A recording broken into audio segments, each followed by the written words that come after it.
En fait, c'est Pernelle, je trouve, qui fait le lien entre les deux. Parce que moi, je travaille sur les vins.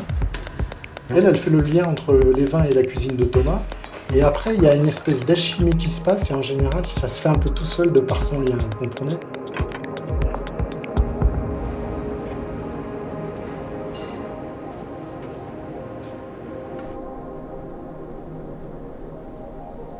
Quand on est dans une famille de vignerons, de viticulteurs, on n'entend parler que de ça. On est tout le temps un peu anxieux du temps. Et en fait, non, justement, je ne pensais pas du tout. On travaille ensemble, en fait. Et du coup, ça s'est fait indirectement. Mais je pense, justement, par rapport à ce qu'on parlait de la transmission, peut-être que pour nous, justement, la transmission, elle s'est fait peut-être différemment.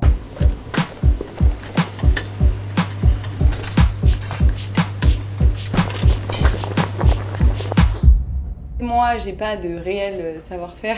En fait, mon savoir-faire, c'est de faire les liens entre les savoir-faire des gens. Donc en fait, j'ai un frère qui est cuisinier, qui lui travaille les produits. J'ai un père qui est viticulteur et qui s'occupe du vin. Plus on goûte de choses, plus on les connaît. Les produits, en fait, c'est comme des parfums.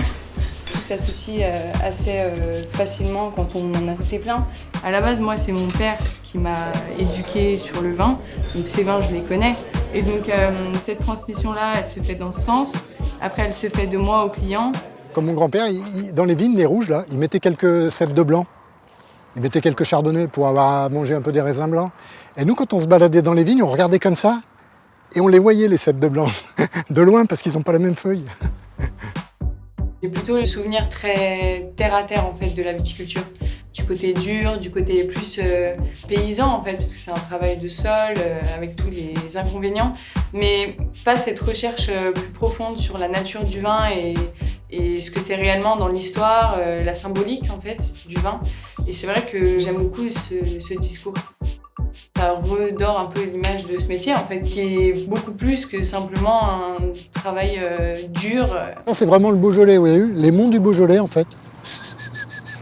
Tout le tour. Ouais. Au départ, la robe rouge, c'est vraiment autour du vin, quoi. C'est de faire un lieu où on peut échanger.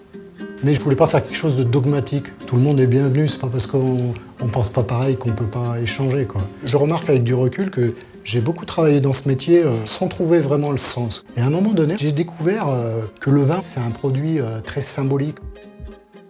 Et j'ai vu que le vin, en fait, il avait accompagné l'humanité, en fait, tout le temps. Donc qu'est-ce que ça veut dire ? Ça veut dire que ce métier, peut-être on peut transmettre des choses symboliques au-delà du vin. Et je pense que c'est aussi ça qui a peut-être plus à mes enfants dans la transmission, vous voyez. Donc ça, c'est Didier qui bosse avec moi. Bonjour Didier. Bonjour Didier. Où on habitait avec mes parents, en fait. On n'avait que 3 pièces, en fait. Ouais.